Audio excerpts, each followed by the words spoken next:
Жаоян. Чи яг хин юм бэ? Тэр хэдий ихэмсэг дээрэнгүйч. Гэхдээ чиний шагнал зайл. Чимээг өхөн миний гоо амраг байхтал болно. Яасан хурц омглон тэргүүн байрын төшмөл вэ? Яг л миний дуртай төрх.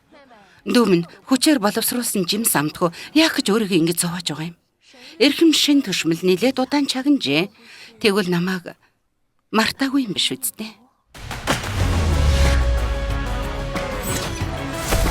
Харахад март чадаагүй нэ. Зөвхөн би ч биш болол та. Чи юу хийгээд байгаа юм бэ? Намайг оруул. Жаоян. Ямар ч тач би чиний нөхөр. Олон жилийн хуурамч гэрлэлтэд үнэн байсан гэж бодоо юу? Тийм ээ, бидний хуурамч. Харин чи тэрнтэй бол үнэн юм уу?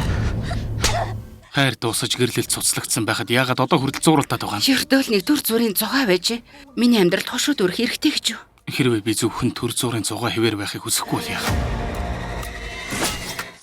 Чи Жаоянд ойрцсон тэр мөчөөс өөх ёстой байсан. Өнөө шөнө амиа үл хайхран аварсан нь надад үнэхээр сайн болохоор Өөрийгөө битгий дөвлөг. Чиний энэ байдал юу юунд хэрэгтэй юм бэ?